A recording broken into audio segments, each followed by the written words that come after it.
So, she forged it, took out a loan against our house, cleaned out our accounts, and divorced me. Ah, it's white. I what? RS-Drag. Even those .com were successful. It gets better, James added. Becky had listed Jeremy as a co-applicant. He had 2 DUIs and a fraud charge from 2019. What are my options? James looked at me. First, decide what you want. I want what's mine, and I want her to understand consequences. Then here's what we do. The next day I went to the bank, met the loan officer who processed the refi. The single one of or so process in what was exactly showed by Shames. The fast now was colons to resection. Befising broken to, signal one of or so, real signature, forged documents. His face went pale. The story impact went the major. That's serious. I'll need to report this. I understand, I said. Already filed a police report. Right. Thank you for viewing me. Hopefully called, you are showing down. Forever. Might manager for me. We have to get single community. In nay. How's it? That night Becky texted, "Who have you been talking to at the bank?" Jeremy said someone was asking questions. I didn't respond. Next, I filed formal fraud paperwork at the county clerk's office. Legally froze any property changes without my consent. 2 days later, she called, voicemail. "Nathan, we need to talk. If this is about the divorce, we can discuss it like adults." Like adults? The same phrase from her original email. Still no response. James called. The bank froze the refinance money, but there's more. Jeremy had been pulled over in my truck. Suspended license, truck impounded. They found prescription pads from Becky's dental office in the glove box. They weren't blank, James added. Police were investigating. I sat on the motel bed, staring at nothing. Was this just Becky betraying me or something bigger? The next morning, I met the bank fraud investigator. Short guy, tired eyes, coffee stain on his tie. "This happens more than you'd think," he said. "Spouse deploys, other sees an opportunity." "How much is gone?" "About half, $146,000. The rest is frozen." "Where'd it go?" He hesitated. "I'm not supposed to tell you." He turned his screen toward me. "Multiple transfers to Daniel Spencer."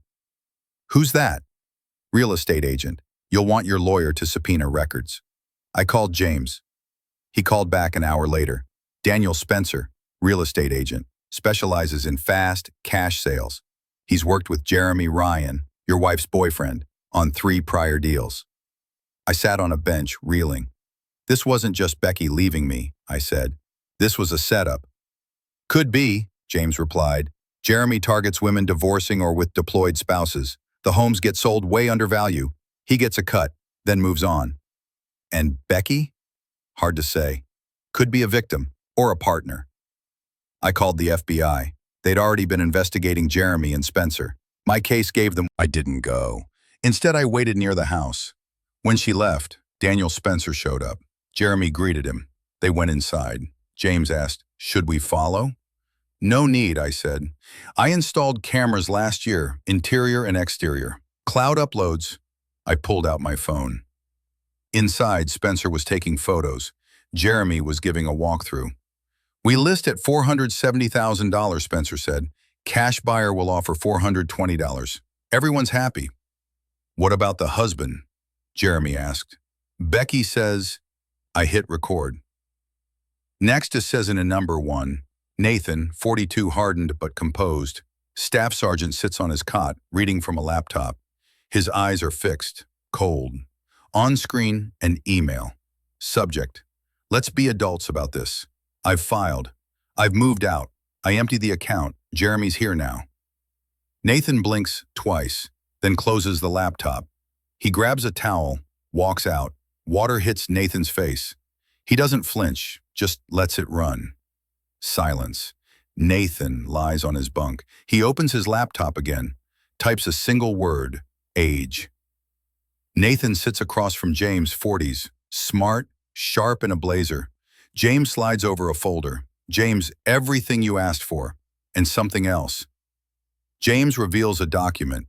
James continued, "Refinance application. Forged signature, not yours."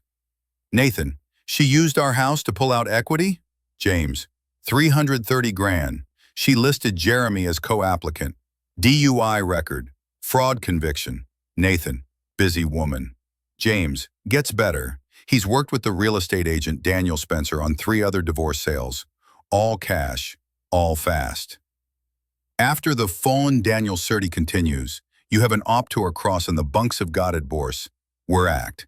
Nathan logs into his home security feed. A man, Jeremy, walks his dog, wears Nathan's Seahawks sweatshirt, uses Nathan's mug. Becky laughs in the kitchen Nathan built. Nathan watches, silent, cold, then opens a note app, types a list. Call James, lawyer, emergency leave. Review, VA loan, secure pension accounts. He stares at the list. Nathan sits across from James, 40s, smart, sharp in a blazer. James slides over a folder.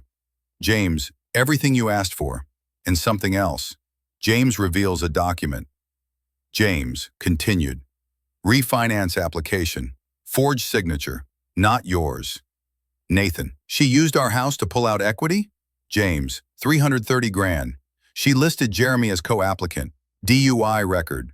Fraud conviction. Nathan, busy woman. James, gets better. He's worked with the real estate agent Daniel Spencer on 3 other divorce sales. All cash, all fast. Nathan sits on the bed, beer in hand, watching the ceiling. His phone buzzes. Call me. Something's happening. Bank mentioned. Nathan, let her wait. A real estate agent car pulls up. Daniel Spencer. Jeremy greets him. They enter the house. Nathan pulls out his phone. Nathan. He shows the live feed to James. Inside the house. Spencer takes photos. Jeremy walks him through. List at $470,000. Buyer will offer $420,000. Quick close. Everyone's happy. What about the husband? Spencer, Becky says. Nathan hits record. Agent Patel. You just gave us our smoking gun. Fraud, conspiracy, financial crimes, all across state lines. We're taking this federal. Nathan sits alone. Watching the security footage again, he picks up his phone, types a message, then deletes it. He looks out the window. The glow of justice, finally on the horizon. Nathan's evidence led to multiple arrests. The refinance was reversed. Becky was charged with fraud and conspiracy. Nathan was honorably discharged and now works helping other military families avoid financial abuse.